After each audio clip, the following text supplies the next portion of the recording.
안녕하세요. 김호준입니다. 삼성의 전 현직 고위 간부들이 이재용 부회장의 구속에 대해 이런 말을 했습니다. 수갑을 찬 채 특검에 소환되는 이 부회장 사진이 전 세계에 타전되어 삼성 브랜드 가치 100억 달러 정도 감아왔다. 기업들이 국내 환경이 어려워도 남아있는 것은 국가 경제를 생각하기 때문인데 기업 때리기가 계속되면 한국을 떠날 수밖에 없다. 이 부회장의 수갑 사진이 삼성 브랜드에 타격을 주긴 했을 겁니다. 그런데 그래서요. 큰아들이 범죄를 저지르다 잡혀 수갑을 찼다고 자기 집안의 평판을 걱정하는 걸 왜 우리가 들어줘야 하는 겁니까? 그 평판을 떨어뜨린 건 자기들 자신인데 삼성은 죄를 지어도 브랜드를 걱정해서 봐달라는 건가요? 그리고 삼성 브랜드는 일시적 타격을 입어도 한국의 투명성과 신인도는 올라가는 겁니다. 게다가 이런 식으로 나오면 우린 한국을 떠날 거야 하는 이야기는 한마디로 협박이죠. 삼성이 지금의 삼성이 되는데 누려왔던 수많은 특혜는 당연한 것이고 오로지 자기들 힘만으로 성장한 줄 아는 겁니다. 국민 영업에 끼친 손해 하나만으로도 100만 번 사죄해도 부족한 판에 어디다 대고 협박인가요? 79년간 단 한 번도 제대로 단죄받지 않은 자들은 이렇게 사고하게 되는 겁니다. 삼성은 특히 더욱 강도 높게 수사를 해야겠습니다. 김호준 생각이었습니다.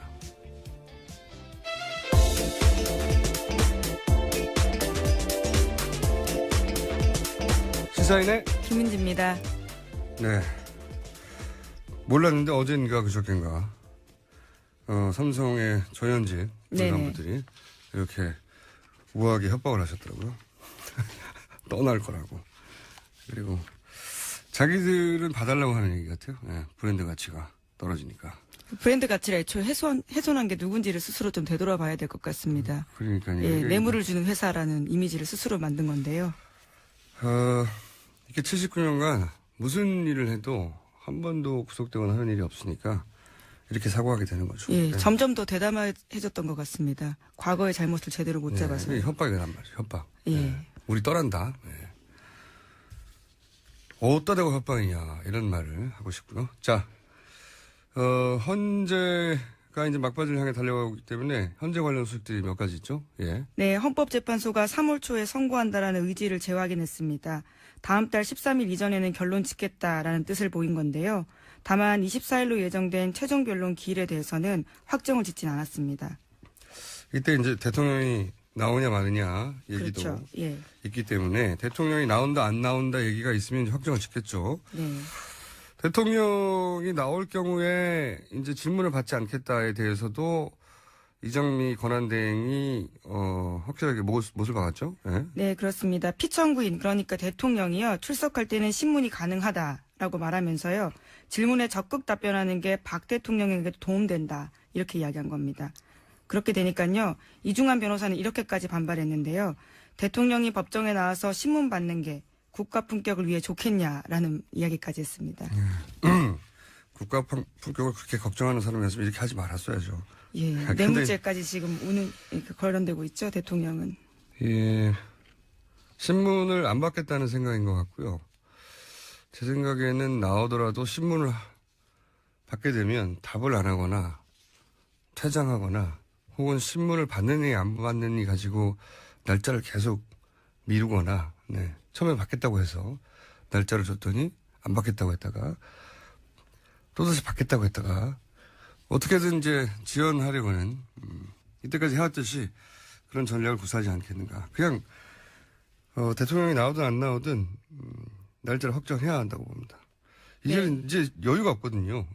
이런 식으로 성공해 왔어요, 사실은. 네네. 그래서 어제 헌재가요, 대통령이 나와도 재판부가 지정한 기일에 출석해야 되고, 변론이 끝난 다음에는 나온다고 하더라도 받아주지 않겠다라는 뜻을 밝히긴 했습니다. 그래야 될 거라고 보고, 여기에 대해서 이제 박근혜 대통령 측의 변호인들은 이제 막바지니까요, 예? 반발도 하고, 막 화도 내고 퍼포먼스도 하고 그러고 있는 과정이죠. 네, 삿뜨지라고 고성을 질렀습니다. 김평우 변호사인데요. 이정미 권한대행에게 그런 행동을 한 겁니다.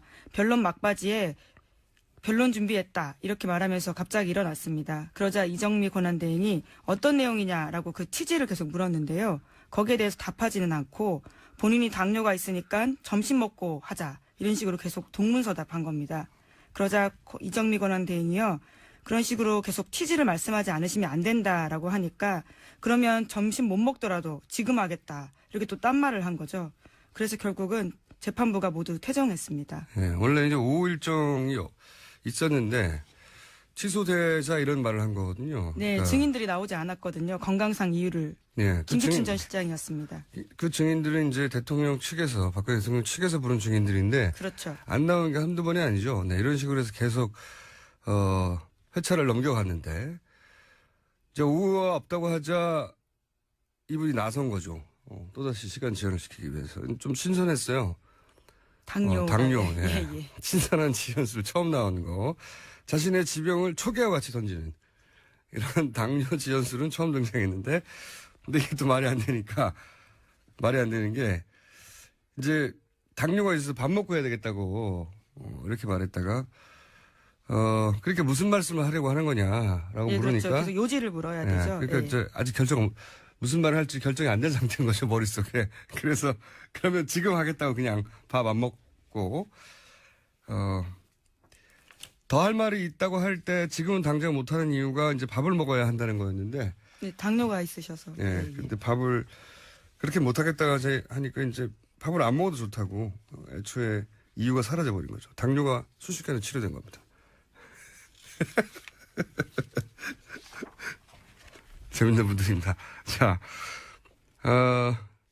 헌재 관련해서는 기본적으로는 이제 헌재는 3월 13일 이전에 반드시 판결을 내리겠다는 의지가 아주 강한 것 같고요. 네, 어제 그런 뜻을 보였습니다. 이렇게까지 사실은 밀려왔으니까요. 진작에 1월 말에 한다는 얘기까지 있었는데 3월 13일도 지켜질 수 있을지 없을지 걱정되는 마지막 단계까지 왔는데 아직도 똑같은 방식으로 지연시키려고 하고 있는 재판부가 더 이상 받아들이지 않고 있는 거죠. 네, 지금까지 무리한 증인들 상당수 채택해 줬거든요. 절차적으로 굉장히 재판부 입장에서는 노력했다고 봅니다. 자, 그리고 특검 연장도 이제 이번 주는 이 헌재가 어떻게 최종 변론 기일을 정하느냐, 그리고 특검 연장은 어떻게 되느냐, 이게 가장 큰 두 가지 이슈인데 특검 연장에 관한 뉴스도 있나요? 네, 특검이 지난주에 수사기간 연장 신청서 보냈습니다. 그런데 황교안 대행은 아직까지도 입장을 밝히지 않고 있는데요. JTBC가 그래서 취재한 거에 따르면 국무총리실 관계자한테 물었더니 이렇게 대답했다고 합니다. 특검 연장 수사기간 만료는 당일까지 하면 된다라면서 통상적으로 만료 전날 해왔다라는 거죠. 그러니까 서두를 필요 없다라는 뜻일 텐데요.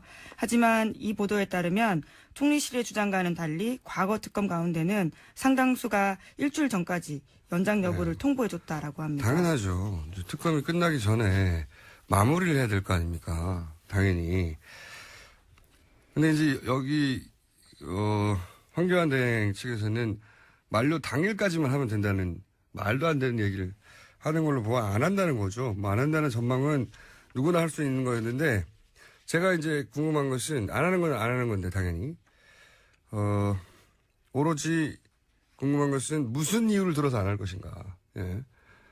들 이유가 없잖아요. 예, 지난주에 국회에 나와서는 그런 이야기했습니다. 지금 수사기간 연장 이야기하는 건 노력하지 않는다는 뜻이다. 말도 안 되는 소리고요. 지금 특검처럼 노력하는 특검이 어디 있다고. 그러니까 이유가 뭘까? 이유가 뭘까가 아니라 무슨 이유를 댈까? 저는 그 중에 정치적으로 편향돼 있다거나 항상 주장해왔던 거 있지 않습니까? 야당이 임명해서 정치적으로 편향돼 있다거나. 이제 와서. 네. 예. 그리고 또 강압수사 얘기를 할 공산이 있다. 이유가 있어야 되잖아요. 적어도 그 설득이 되든 안 되든 내놓을 이유가 존재해야 되는데 그 이유를 뭘로 내놓을까 저는 궁금합니다. 그 중에 하나가 강압수사. 본인도 검사 출신이기 때문에 그런 이야기를 들이대시긴 쉽지 않을 것 같은데요. 예. 그런 이야기를 들이대기 쉽지 않다는 건 그냥 평범한 사람들의 사고고요. 이분들은 별도로 돌아가는 회로를 가지고 계시기 때문에 그 중에 하나 강압수사 등장한다는데 저는 또다시 500원을 겁니다. 아, 500원 또 드셨군요. 네. 이유, 황교안의 특검 연장은 불가하다. 등장할 이유로 강압적인 수사 이런 거 지난번에 한번 써먹으려도 실패했던 등장할 거라고 저는 예상합니다. 자 그리고 우병우 민정수석 영장이 청구돼서 또 관련 뉴스가 많이 있죠. 예. 네, 오늘 오전 10시 반 실질심사가 열립니다. 그래서 구속 여부는 오늘 자정 혹은 다음날 새벽 정도에 열릴 것으로 보이는데요. 결정될 것으로 보이는데요. 혐의와 관련해서는 우 전 수석이 민간인을 사찰했다는 혐의도 포함되어 있다라고 합니다. 민간이라고 하면 누구를 말하는 겁니까? 네, 민영화된 KTNG의 자회사인 한국인삼공사 사장 후보인데요. 이 사장 후보에 대해서 알아보라고 대통령이 지시했고 우 전 수석이 그것을 보고했다라고 합니다. 대통령이 한국인삼공사의 대표에 대해서 알아보라고 했다? 네, 그렇죠. 예. 이런 건 항상 질문을 바꿔야 됩니다.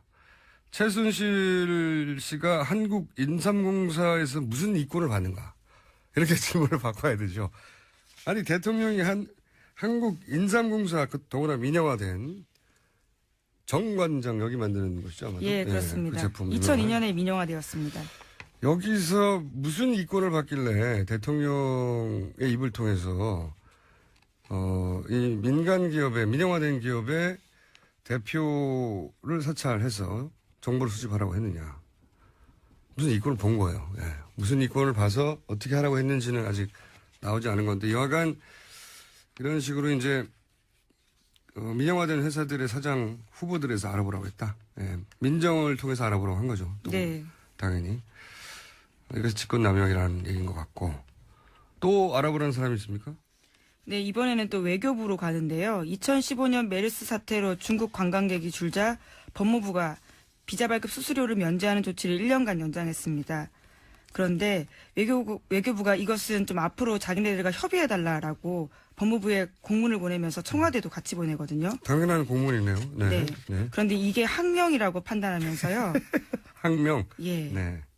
해당 공문을 보낸 담당자와 직속 상관을 좌천성 인사했다라는 겁니다. 이 인사를 할 때 우병우 전 민정수석이 개입을 했다. 예, 네. 외압의 배경이 된다라는 거죠. 그렇죠. 보통 민정이 사찰을 하는 곳인데 네네. 사찰의 대상이 아닌 곳에 아닌 사람들을 아닌 이유로 사찰했다는 거 아닙니까? 여기서 보니까 메르스 사태 때문에 관광객이 줄어서 법무부가 비자 수수료를 면제하겠다고 결정을 해버리니까 외교부가 그런 결정할 때 우리하고 협의를 해줘야지 네네. 라고 했더니 어디서 항명이야 하면서 잘랐다는 거죠. 예. 웃기는 정권입니다. 당연한 거 아닌가요? 외교부가 알아야 되는 건 부처 간 기본적으로는 정보 공유나 부처 간 조정도 안 한다는 거죠. 그냥. 예. 참네. 네, 결정하면 따르라라는 거죠. 네. 댓글 달지 외교부가 말고. 알아야죠, 당연히. 제가 알기로는 그리고 이 비자 발급 수수료를 가지고 외교부가 비용으로 쓰는 부분이 있거든요. 그러니까 자기가 쓰고 있던 비용이 날아가니까. 예, 맞습니다. 당연히 알아야 되는데, 뭐 상관이 없는 거죠. 예. 이런 걸 조정하라고 총리가 있는 겁니다. 회의를 하는 것이고. 회의할 때야 뭐, 최순실 씨가 써놓은 걸 읽기만 하니까, 박근혜 대통령은 나라가 어떻게 돌아가는지 아직도 모를 것 같아요. 그냥 명령만 하면 되는 줄 알 것 같아요. 아직도. 그렇게 해왔으니까요. 다음 뉴스는요? 네, 또 관련된 뉴스인데요. 장시호 씨가 지난해 7월 중순 정도에 최순실 씨 전화통화 내용 들었다고 합니다. 그런데요, 최순실 씨가 누군가한테 이철성 당시 경찰청 차장의 음주전력 문제를 얘기하자 왜 안 되냐, 무조건 밀어붙여라, 이렇게 불같이 화를 냈다라는 겁니다. 실제로 지난해 7월 달에 박 대통령은 이 차장을 경찰청장으로 내정했습니다. 네. 최순실 씨가 인사 개입했다고 하는 정황들은 굉장히 많이 나오는데 그 수위가 보면 전방이에요. 민간 회사의 사장뿐만 아니라 사정기관들의 장들에 대해서도 그 인수위 때도 대법관이나 수장들에 대한 정보를 수집했다 이런 뉴스 있지 않았습니까? 예, 오늘 아침 한겨레 보도인데요. 2013년 초, 그러니까 정권이 출범하기도 전에요. 대법관, 검찰총장, 국세청장, 경찰청장 후보군 19명을 자체적으로 분류해서 이에 대한 인사평을 수집했고 최순실 씨가. 예, 네, 예, 여기서 그렇죠. 중요한 건 최순실 씨죠. 네. 예, 최순실 씨 집사 변호사 사무실에서 압수수색된 결과라고 합니다. 최순실 씨의 집사 변호사 사무실에서. 예, 예. 네. 이러한 내용들이 압수수색된 건데요. 실제로 여기서 등장하는 5명은 대법관 등 해당 기관의 수장이 되었다라고 합니다. 19명 중에 5명을 자기들 골랐다는 얘기네요. 네. 아니, 인수위에서 이런 후보군들을 검증하는 건 당연한데, 그걸 최순실 씨가 했다는 게 문제인 거죠. 예. 최순실 씨가 뭐라고. 서류들이 많이 나오네요. 자, 이런 뉴스들은 계속 지금까지 있어왔던, 추정과 의혹들을 계속 보강해 주는 거죠. 예. 이러지 않았을까 싶었는데, 그런 서류가 최순실 씨의 변호사, 맹모 변호사죠. 네. 예, 예. 집사 변호사로 속칭 불립니다. 웬만한 집안일들을 다 해결해 줬거든요. 네. 가사 분쟁까지요. 이 맹모 변호사는 국가 운영하고 아무 상관이 없어요. 근데 거기서 발견해낸 거죠. 그래서 네네. 최순실 씨서 그래서 최순실 씨가 봤다고 하는 거고. 자, 다음 뉴스는요. 네, 어제 최순실 씨 형사재판에서 소위 2000개 김수현 녹음 파일이라고 하는 원본 파일의 일부가 공개됐는데요. 여기서 고용태 씨는 최순실 씨가 비선 실세인 내용들을 이야기합니다. 이를테면요. 그러다 문제가 생기면 VIP는 다른 사람 만나서도 소장님 뭐 했어? 소장님 뭐 했대요? 한다. 일일이 사사건건 1시간에 2-3번씩 전화통화를 합니다. 이런 이야기를 하는데요. 여기서 VIP는 박 대통령, 소장님은 최순실 씨를 일컬습니다. 네. 최순실 씨가 없으면 아무것도 못한다는 일관된 이야기는 고영태 씨뿐만 아니라 과거 90년대, 2000년대 갔다 왔던 분들에게서 지속적으로 등장했죠. 근데 이제 이런 녹취록에도 등장하는 거죠. 소위 2000개. 네. 예, 박근혜 대통령 변호인단이 헌재에서 다 틀어야 된다고 했던 예, 2000개 그렇죠. 속에 보면 그 속에 이제 대부분 불리한 내용이다라고 했는데 그 중에 나온 게 이런 거죠. 저는 그래서 지난번에 한번 얘기했지만 평생을 이렇게 최순실 씨가 결정해 주는 대로 따라왔는데 지금은 그러면 어떤 방식으로든 의견을 주고받지 않겠는가, 의견을 주고받는다기보다 의견을 묻지 않겠는가. 구치소에 있지만 구치소에 메시지를 집어넣고 받는 게 그렇게 사실 어렵지는 않거든요. 변호인을 통해서도. 그럴 가능성이 상당히 있다라고 추정해 봅니다. 네. 그런 쪽지나. 네, 뭐 사실 공범 관계이기 때문에요. 뭐 그런 논의를 또 할 수도 있을 것 같기도 하고요. 아니, 이게 이제 다른 걸 다 떠나서, 평생 그래왔잖아요? 네. 물론 거의 뭐 30년, 40년간을 그랬는데 갑자기 이걸 멈출 수 있겠는가? 갑자기 의사결정을 해야 되는데 최종적으로 무엇을 사람이 사라지면 어떻게 결정을 합니까? 못하죠. 묻지 않을 수밖에 없는, 전화를 하거나 그런 건 아닐지라도 의사소통을 여전히 하고 있을 가능성이 있다라고 저는 의심해 봅니다. 자, 이거 관련해서 저는 주목했던 그 내용이 있어요. 내용이 뭐냐면은 이제, 관세청장을 알아보라는 멘트가 있죠. 네네. 여기 예전에 알려드렸었죠. 네, 한 번 등장하는데, 근데 이제 이게 구체적으로 뉴스가 안 나와가지고 관세청장을 알아보라고. 근데 이제 그 대화를 나누는 이 고영태 씨나 관계자가 정확하게 잘 몰라서 관세청장이라고 했다가 뭐 국세청장이라고 했다가 예, 뭐 헷갈립니다. 관세장이라고 했다가 막 예. 단어들이 계속 헷갈려요. 근데 결국은 이 자세한 내막을 들여다보면 인천세관장을 찾으려고 하는 거였어요. 인천세관장. 인천세관장인데, 이 추천했던 사람이 결국은 인천세관장이 됩니다. 네, 그렇죠. 실제로. 그런데 이게 불거지자 이분이 관뒀죠, 지금. 네. 김모, 세관장인데, 저는 이게 굉장히 주목할 만한, 저 혼자 주시 뉴스라고 생각하는 게, 특검이 여기까지 수사를 여러 개 있는지는 모르겠어요. 근데 왜, 인천 세관장에 주목을 하냐면은, 물론 이제 세관을 통과하려면은, 세관을 통과하는데 필요한 절차를 생략하고 싶었던 거겠죠. 쉽게 한다든가. 네, 실제로 그런 대화 내용들이 나옵니다. 네, 예. 그러려고 한 건데, 생각해 보시면은 인천 세관이라는 게 우리가 이제 인천 거기만 생각한단 말이죠. 인천 항만 생각하게 되는데 그게 아니고요. 인천 세관이 인천 공항 세관 네네. 하고 통합이 됩니다. 이게 통합이 돼가지고 인천 본부 세관이 되거든요. 그러니까 공항으로 들어오는 물건, 비행기로 들어오는 물건을 세관 검사하지 않고 통관시키려고 했던 그런 필요가 있었던 거예요. 최순실 씨가 굳이 세관장을 꼭 집어서 인천 세관장을 임명해서 실제로 임명도 됐고 뭐 하려고 그랬을까? 이권이 없는 곳에 움직이지 않는 우리 최순실 여사께서 무엇을 하려고 했을까? 또 궁금한 거예요. 예. 아까 저기 뭡니까? 정관장 만드는. 네네. 한국인삼공사. 네, 인삼공사의 사장을 뭐 하라고 굳이 이 사람한테 관심을 가졌을까? 마찬가지로. 아니, 인천 본부 세관장을 왜 굳이 이렇게 바꾸려고 했을까? 측근들 통해서 알아보라고 하고 결국 임명했거든요. 네, 안전수첩에도요. 그 사람 이름 쓰여 있습니다. 그 실제 임명된 예. 인천 세관장. 예.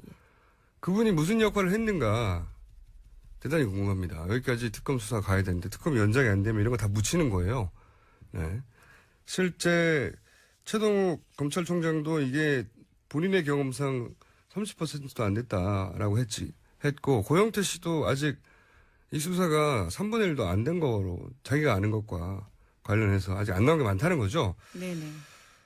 대단히 궁금합니다. 저는 굳이 비행기를 뭘 들여오려고 그랬을까. 혹은 인천항을 통해서 들어오는 것도 마찬가지거든요. 인천항에라면 중국과 거래를 생각할 수 있는데 공항이든 항만이든 뭔가 물건 들여오는 거를 무사 통과시키려고 했던 의도인 것 같은데 대단히 개인적으로 주목하고 있는 부분이 아직 시간이 없어가지고 삼성 이재용 부회장 구속하는데 거의 한 달 다 썼지 않습니까? 네. 연장돼야 합니다. 궁금하지 않으십니까, 여러분? 그냥 할 일은 없고. 자, 이제 시간이 다 돼서 제목 정도 하나 짚어줄 시간 정도 됩니다. 네. 안희정 지사가 박 대통령의 선한 의지와 관련된 발언을 해서요. 지금 현재 논란 중입니다. 그렇죠. 이명박 대통령, 박근혜 대통령도 선한 의지로 다 그랬을 것이다. 이게 논란이 되고 있죠. 이 문제는 저희가 잠시 후에 하영 기자, 지금 안희정 캠프 담당이기 때문에 마침 또 금방 잘리겠죠. 이 양반은 아니군요. 왔네요. 예. 바쁠 텐데. 캠프에 어디 들어가면 다 없어지더라고. 아니 왜 그러십니까? 자, 지금까지 여기까지 하겠습니다. 시사인의 김은지였습니다. 감사합니다. 뉴스공장 첫 번째 인터뷰 시간입니다. 김정남 피살 사건으로 국내 안보 위기가 초래돼 사드를 조기에 배치해야 한다. 이런 주장이 최근에 등장하기 시작했습니다. 이 문제 짚어보겠습니다. 정세현 전 통일부 장관 연결됐습니다. 안녕하세요, 장관님. 예, 안녕하세요. 네, 오랜만입니다. 예, 오랜만입니다. 예, 저희 방송에 한번 스튜디오로 출연해가지고 특별 강연 좀 해주세요. 아, 했잖아요. 아니, 스튜디오에. 뉴스공장 그래요? 스튜디오에 직접 나오셔가지고. 네. 아, 예. 멀다가 안 나오시는데. 자. 아니, 그 자꾸 그렇게 한번 그랬더니 그걸 딱지를 붙여가지고, 예. 안 나오시는 건 맞지 않습니까? 네. 예. 이 김정남 사망 사건이 큰 사건이긴 한데요. 이로 인해서 국내 안보 상황이 위기다. 이렇게 연결되는 주장들이 최근에 보수 진영에서 나오는데 어떻게 보십니까? 안보가 뭡니까? 전쟁이 일어날 수 있는 상황을 안보 위기라고 그러는 거 아니에요? 그렇죠. 예. 그 김정남이 말레이시아에서 독살당한 것이 남북 간의 전쟁으로 이어질 수 있다는 생각을 하는 게 나는 그 사람들 머릿속에 회로가 어떻게 깔렸는지 그거 좀 들여다보고 싶어요. 아, 그렇게 말씀하시니까 아주 명쾌하네요. 전쟁 날 수 있는 상황이냐? 김정남 독살이. 예. 아하. 네, 이해 갔습니다. 예. 아, 그리고 예. 그걸 지금 사드 배치 불가피론으로까지 연결시키려고 그러는데 예. 그거는 진짜 논리 배약이 너무 심한 겁니다. 그건 좀 설명해 주십시오. 네. 안보 위기가 아니라는 건 금방 이해가 됐고요. 예. 네. 사드 배치는 사실은 그게 핑계는 북한의 핵관 미사일 핑계를 대고 있지만 실질적으로는 미국이 중국과 러시아를 군사적으로 감시 내지는 견제하기 위해서 배치하는 거 아니에요. 그건 뭐 웬만한 사람은 다 하는 거고 예. 그걸 대북용이라고 생각하는 것은 이제 조금 그 문제가 있는 거죠. 그런데 그러니까 사드 배치를 정당화하면은 안보가 보장된다는 것부터가 우선 틀린 얘기예요. 우리 안보는 사실 북한의 300km짜리, 500km짜리 또는 1000km짜리 미사일을 방어하는 것이 핵심입니다. 예. 그러려면은 사드 같은 큰 무기는 필요가 없어요. 우리는 그동안에 정부가 추진해왔던 KAMD, 한국형 미사일 방어 체계, 그거면 됩니다. 근데 이걸 사드 배치로 연결시키려고 하는 것부터가 지금 터무니없고, 예. 이번에 혹시, 예를 들면, 12일 날 있었던 그 북극성 2형이라고 자기네 북한이 이름 붙인 미사일이. 무수단급 미사일 발사, 네네. 그 고체 연료를 쓰고 그다음에 이동식 발사대를 썼던 무수단급 그 북극성 2호 미사일의 이 핑계를 대고 사드 배치의 불가피성을 얘기하는 것도 모자라는데, 예. 그래서 그 군사 기술적으로 예. 모자란 얘기지만 잘 모르는 사람들한테는 그게 통할 수는 있어요. 미사일이니까요, 그냥 일단은. 그렇죠. 예. 미사일이니까. 예. 그러나 이 김정일과 그 김정남의 김정남의 그 암살과 예. 그 미사일 발사 그리고 사드 배치 이것이 한 이 연결선상에 있다고 생각하는 게 그게 좀 터무니없는 거죠. 아까 그래서 제가 회로를 좀 들여다보고 싶다고 그런 겁니다. 예. 그 말씀은 이제 충분히 이해했습니다. 예.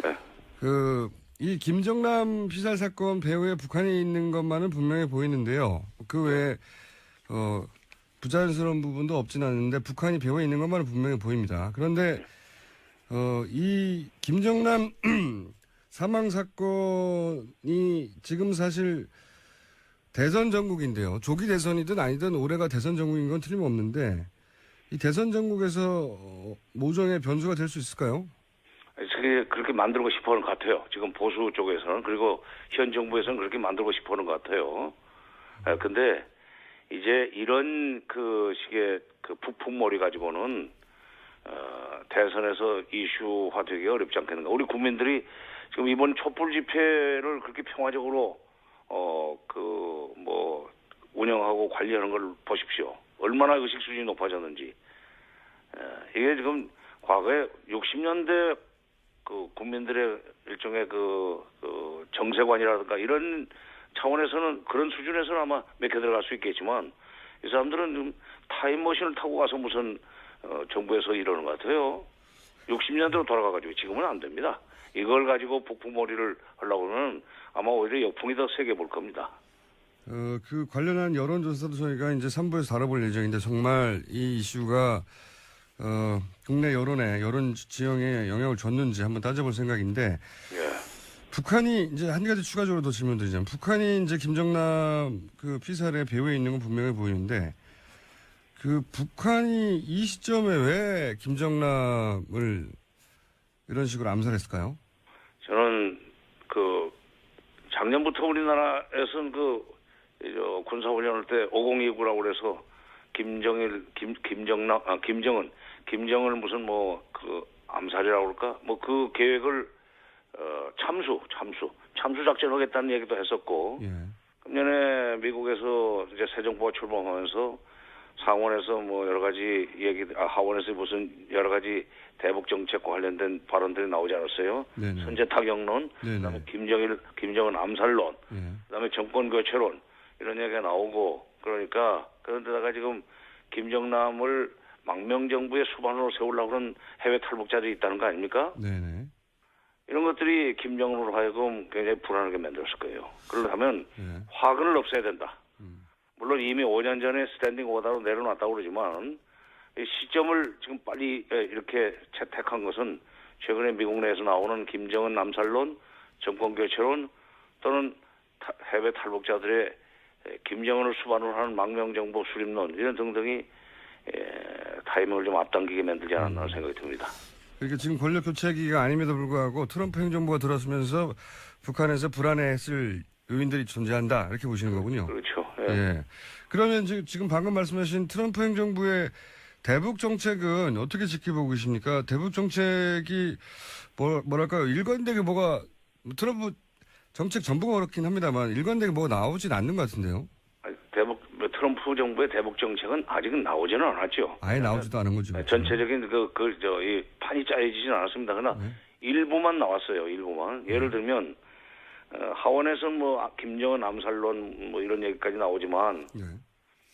중요한 것은 국무장관이 상원 청문회에서 했던 얘기 그게 중요하다고 생각합니다. 예. 무슨 얘기를 하냐면 북핵 문제를 풀기 위해서는 예. 군사적 위협으로부터 시작해서 예. 외교문호 개방까지 모든 옵션을 테이블에 올려놓고 시작을 해야 된다 그랬어요. 예. 나는 그게 굉장히 중요한 대목이라고 생각합니다. 그러니까 오바마 때 그 전략적 인내라는 것은 북한이 손들고 나올 때까지 기다리겠다는 이상한 정책이었는데 그나마 그렇죠. 아무 정책이 아니라고 말씀하셨죠, 그거를. 그렇죠. 예. 아무 정책도 아니죠. 예. 일종의 전략적 인내라고 하는데 전략적 혼수 상태에 빠진 정책이었는데 그것은. 오바마의 대북 정책에 대해서는 네. 정책이 아예 존재하지 않는다는 게 문제였다고 말씀하신 그렇죠. 거고. 그런데 예. 이제 군사적 그 위협부터 외교문호 개방까지 테이블에 올려놓고 북핵 문제 푸는데 방법을 찾겠다 하는 얘기를 한 것은 나는 상당히 희망적이라고 생각합니다. 어떤 의미에서 그런지 좀 해설해 주십시오. 외교문호까지 개방하겠다고 그러니까 대화와 협상으로 문제를 풀어야 된다는 것도 지금 포기하지 않았다는 얘기죠. 그런 점에서 오바마 정부의 전략적인 대화는 확연히 구별되는 대목이에요. 그러니까 그런 방향으로 갈 수도 있다는 데서 우리가 희망을 가지고 있고 앞으로 차기 정부가 그런 방향으로 갈 수 있도록 미국이 그런 방향으로 갈 수 있도록 여러 가지 기반을 조성해주고 토대를 닦아주면은 나는 차기 정부에서 북핵 문제 해결의 전환점을 만들 수 있다고 생각합니다. 그러니까 지금 이렇게 김정남 암살 사건 그다음에 무수단급 지난번 12일 날 중장거리 미사일 발사 이런 거를 가지고 안보 논쟁을 일으키고 그걸 선거에서 활용하려고 그러는 그런 꿈은 깨는 게 좋아요. 만약 이걸 빈밀을 삼아 가지고 안보 논쟁으로 가고 다음번 대선을 어렵게 만들어서 가령 북핵 문제 해결에 전기를 마련할 수 없는 정부가 자리 잡게 되면은 정말 우리는 그때는 안보 위기에 빠지게 됩니다. 무슨 얘기냐면 예. 사드 배치하면요. 예. 남북 간에 한반도에서 군비 경쟁이 일어납니다. 군비 경쟁이 일어나면은 그건 안보 위기는 더 높아지는 거 아니에요? 예. 그렇죠. 북한도 돈이 없기는 없지만은 북한도 수법이 있어요. 방법이 있어요. 그 사람들 항상 하는 얘기가 남쪽에 정책이 있으면 우리는 대책이 있지 그러는 말을 잘 쓰는데 정책이 있으면 우리 대책이 있다. 대책이 있다고.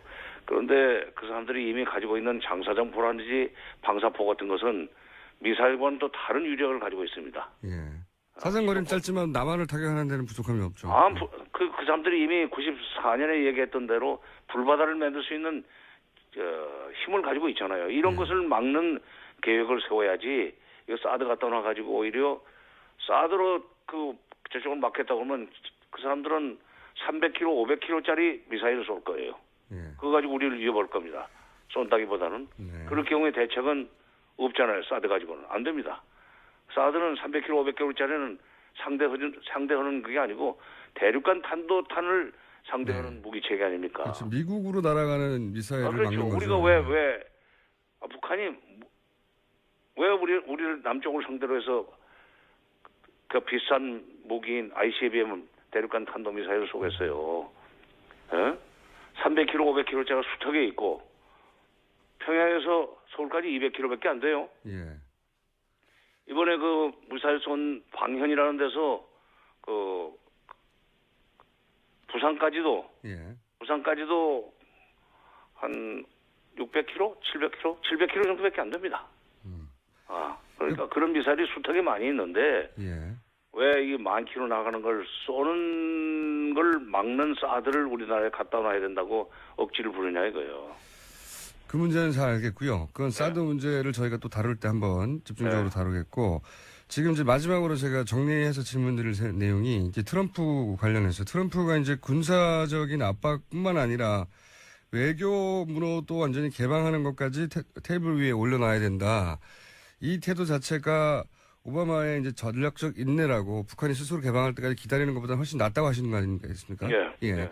그래서 이제 트럼프 행정부가 군사적 압박으로 수단을 취할지 아니면 외교문호 개방으로 취할지를 결정하는 단계에서 한국의 정부가 어느 쪽으로 인도하냐에 따라서 앞으로 한반도 운명이 바뀔 수 있다 이런 말씀이신 거잖아요. 그렇죠. 네? 그러니까 네. 북핵 문제를 풀거나 뭐 북한의 여러 가지 미사일 문제를 풀거나 하는 것은 우리 정부 하기 나름이에요. 미국은 솔직히 말해서 대북 정책이 이렇게 구체적이지 않습니다. 그들한테는 죽고 사는 문제가 아니니까. 그렇죠. 근데 우리는 죽고 사는 문제 아니에요. 죽고 사는 그러니까 문제죠. 우리가 나서 가지고 야 이거 진짜 이 문제가 안 풀리면은 죽는 거니까 우리가 풀고 싶어 하는 방향으로 우리가 풀고자 하는 방향으로 미국이 협조해달라. 동맹 좋다는 게 뭐냐? 얼마든지 얘기할 수 있고 미국은 그렇게 나가면은 한국 정부 손을 들어주었습니다. 그동안에 그동안은. 예. 우리가 대책이 없으면은 따라와. 하지만 우리가 구체적인 대책을 가지고 이리 갑시다 하면은 그래? 왜 그래? 말을 들어보고 아 그 말 되네. 따라와요. 알겠습니다. 오늘 여기까지 하고요. 오늘 핵심은 김정남 피살 사건과 안보는 전혀 무관한 사안이다. 이렇게 그렇죠. 정리하겠습니다. 예. 예. 알겠습니다. 오늘 말씀 감사합니다. 예. 지금까지 정세현 전 통일부 장관이었습니다. 자, 하영 기자. 네. 이 일부에 배치되는 경우가 잘 없거든요. 하영 기자 별로 중요하지 않기 때문에. 네. 그런데 오늘은 안희정 충남도지사 발언 파문이 꽤 큽니다. 예. 네. 야권에서도 당연히 관심을 가지고, 왜냐면 이제 엄청난 속도로 지지율 20% 평균 지지율 20%를 돌파해버렸단 말이죠. 20%라는 게 좀 상징적인 의미가 있는 게요. 20%를 넘어가면 좀처럼 그 아래는 떨어지지 않습니다. 예. 꼭 그렇지는 않은데, 일단 참, 예. 한겨레. 좀처럼입니다. 네, 예. 한겨레 신문이라는 곳에 다니는 하영 기자입니다. 아, 예. 소개를 안 했네요. 다시 해볼까요? 예. 한겨레신문 하호영 기자입니다. 네. 예. 요 직전에는 반기문 캠프에 있다가 반기문 캠프가 사라져가지고, 예. 안희정 캠프에 합류했는데, 박원순 캠프도 잠깐. 박원순 캠프도 사라져가지고 지금 가는 곳마다 캠프를 없애고 있는 분입니다. 네. 그런데 이제 이 안희정 충남도지사의 발언은 단순히 한 정파 혹은 한 정당의 얘기가 아니라 네. 이 대선판 전체에 미친 영향이 커서 따로 다룰 만한 소재인 것 같아요. 확실히. 왜냐하면은 예. 안희정 도지사가 20%를 넘겼고 예. 지지율 2위고 그리고 민주당 경선 승리자가 아마도 가장 유력한 예. 그 대선 후보 주자군이 될 거라고 이제 다들 생각하고 있기 때문에 예. 경선에도 영향을 미치고 게다가 지지율을 분석해 보면 안희정 도지사의 지지율 속에 자유한국당이나 바른정당이나 소위 이제 보수층의 지지표가 굉장히 많이 숨어 있거든요. 많죠. 예. 그러다 보니까 보수 지지층들도 바라보고 있는 후보예요. 굉장히 절묘한 지점에 있는 분인데 예. 그런데 이제 전통적인 야권 지지자들은 화가 날 발언을 해버렸죠. 자, 그때 현장에 계셨죠? 저 현장에 있진 않고요. 그 당시에 생중계도 했고 지금 동영상도 남아 있습니다. 맞습니다. 예, 일단 그래서, 문제가 되는 대목 직전에 예. 이제 안희정 도지사는 당시의 발언은 전후 맥락이나 전체 사정을 보면 그것은 반어법이다라고 주장을 하거든요. 출발이 됐던. 예. 그러니까 요약하면 이명박 박근혜 대통령도 예. 선한 의지를 가지고 했을 거라고 믿어주자. 예. 뭐 이런 식의 요약되는 발언인데 그 앞부분을 잠깐 들어보시겠습니다. 김대중 노무현 대통령 민주주의자로서 인권주의자로서 평화주의자로서 이 땅의 헌법에 따라서 대한민국을 잘 이끌었던 분들입니다. 이명박 박근혜 대통령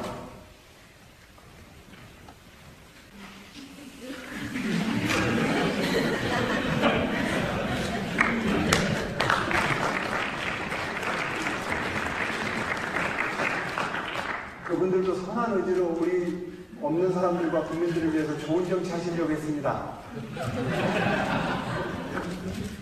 자, 이게 이 다음부터가 문제가 되는 건데. 예. 이제 안희정 지사 얘기는 김대중 노무현 전 대통령 얘기하고, 그 다음에 이명박 박근혜 대통령 얘기해서, 그 사이에 현장에서는 그 이전 김대중 노무현 대통령은 그런 의지를 가지고 있었는데, 선한 의지를. 네. 이분들도 선한 의지를 가지고 있었겠느냐고 반어법을 쓴 것이다. 예. 그리고 현장에 있었던 관객들은 그걸 이해했다. 그래서 서로 웃고 그다음에 포즈도 중간에 생기고 그 중간이 반어법이었다고 설명하는 부분은 저도 이해는 갔어요. 네. 예. 그 부분이 이제 그런 식으로, 안희정 도지사의 합법이기도 하고요. 직접적으로 비난하지 않는. 그래서 이렇게 반어법을, 그런 화법이라는 건 이해가 갔는데, 근데 그 뒤에 이어지는 문장들이 좀 문제가 되는 겁니다. 예. 예.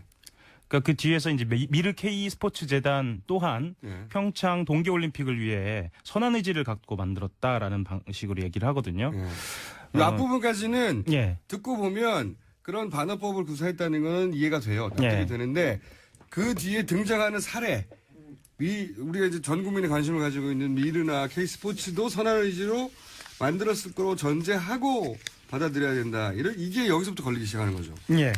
근데 이제 전 이거를 좀 말씀을 드리고 싶어요. 그러니까 현장에서 증문즉답이라는 형식이었거든요. 예. 증문즉답이라는 형식으로 안 지사가 지금까지 계속 해오고 있는데 본인이 이 대본 없이 즉흥적으로 발언을 하는 그런 맞습니다. 장소입니다. 예. 그래서 처음에 그 증문즉답을 할 때는 기자들이 거의 대부분 참석을 했어요. 처음에는. 근데 그게 반복되면서 안 지사의 발언 자체가 사실은 자극적인 발언을 별로 안 하고 또 패턴이 굉장히 유사해요. 내용도 비슷하고요. 그리고 이제 기사 제목이 안 나옵니다. 예. 그래서 안 갔거든요. 기자들이 네. 굉장히 실하게. 그래서 기사 이번에도 기자들이 별로 없었어요, 현장에. 근데 미르 K 스포츠 재단이라는 단어가 튀어나오면서부터는 좀 관심을 가졌고요. 그리고 그렇죠. 당시에 이제 반어법이라고 본인은 이야기를 했는데 일정 부분 이해가 가는 부분도 있지만 앞부분은 반어법으로 이해하겠는데 그 뒤에 사례를 듣기 시작하면서 예. 그 반어법이라는 거를 이해하더라도 납득이 안 되는 논리 전개가 있는 거죠. 그러니까 그 사실관계만 말씀드리자면 예. 이 횡령죄가 지금 굉장히 그 이슈잖아요. 예. 횡령이라는 그리고 횡령을 포함한 여러 가지 죄송합니다. 미르 K 스포츠 재단과 관련된 여러 가지 범죄들이 이 범죄의 고의 이 뜻과 관련돼서 다툼의 여지가 많이 있잖아요. 그쵸. 근데 이것과 선의를 갖다 댈 수 있느냐의 문제. 예. 그러니까 이게 그 안희정 지사가 만에 하나 그것을 선의라고 한다고 하더라도 라든지 여러 가지 표현의 문제가 있었던 거예요. 그런데 그러니까 어휘 선택, 선한 의지라고 하는 어휘 선택의 문제, 그리고 적절한 사례였던가 하는 문제. 예. 그다음에 이제 증문즉답이다 보니까 이제 완전한 문장이 아니라 그렇죠. 본인의 뜻이 정확하게 표현되지 않았던 문제, 뭐 이런 여러 가지 문제가 있긴 있어요. 네. 근데 그러니까 예를 들어서 그 안희정 도지사가 이게 단순히 선거 전략으로 중도를 끌어들이기 위한 게 아니다. 예. 그건 아니라고 저는 알고 있거든요. 오랫동안 알아온 사람으로서. 그러니까 안희정 도지사의 내용은 이겁니다. 상대를 악으로 먼저 전제해버리면 대화가 안 되더라. 예. 그러니까 민주주의를 하자면 자기과 다른 사람의 생각도 악으로 전제하지 말고 일단 그대로 들어줘라. 네. 이런 이제 대화의 자세에 대한 얘기를 하고 싶었다는 거예요. 그러니까 정서와 태도에 대해서 이야기하고 그렇죠. 싶었다고 하는 겁니다. 예. 근데 그 어휘 선택이 잘못됐다고 하는 말은 뭐냐면 이게 대화 술로는 적절한 해명인데 네. 그죠? 대화 술로는. 근데 상대가 선한 의지가 아닐 경우가 있단 말이죠. 그렇죠. 우리가 만약에 사람이 죽었어요. 사람이 죽었는데 그러니까 불법이 일어났죠. 안희정 도지사는 사람의 의도를 따지지 말고 그 과정에서 불법이 있었냐 없냐를 따지라고 말하는데 근데 그렇게만 따지면 다 해결되지 않는 게 사람이 죽었는데 결과적인 불법이 일어났어요. 잘못이죠. 그런데 그 사람을 의도를 따지지 않으면 치밀한 계획 하에 한 잔혹한 살해범인지 아니면 과실치사인지 모른단 말이죠. 그래서 모든 살인이 과실치사가 되는 겁니다. 이렇게 되면 과실범이 되는 거죠. 네. 예. 근데 이제 정치권에서 이렇게 봐요. 그러니까 안희정 지사 캠프든 바뀌든 지금 안희정 지사는 말꼬리를 지금 잡히는 상황이 된 거예요. 그게 그건 어떤 맞아요. 의도? 예. 예. 그러면 지금 이 상황이 현재 대선 주자로서 좋은 상황이냐? 절대 아니거든요.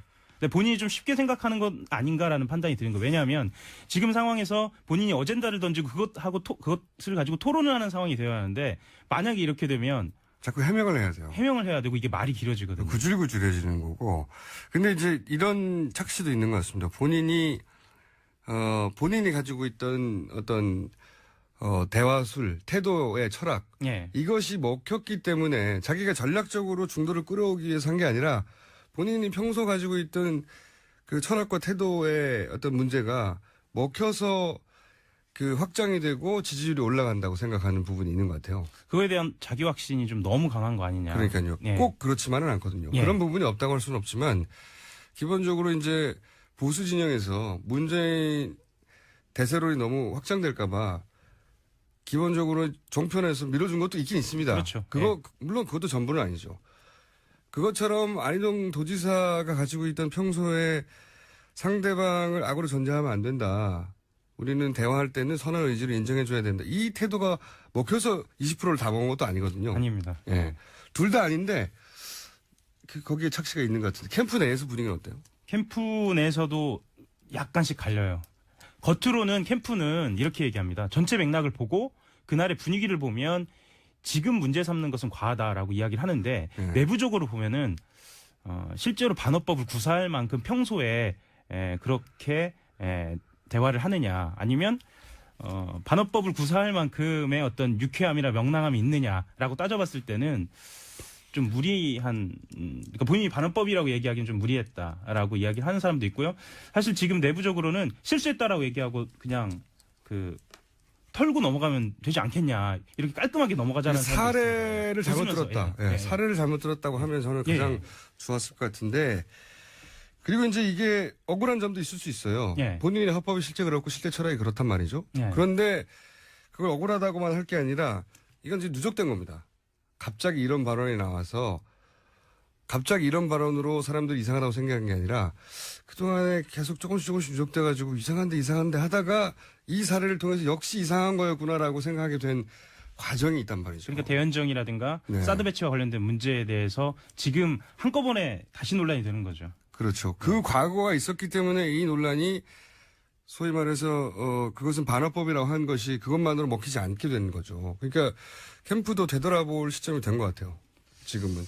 이게 대화술로는 훌륭한데 지금 정국하고는 안 맞는다. 안 맞죠. 예. 의도를 따져야 되는 범죄에 우리가 앞에 서 있거든요. 네. 현재.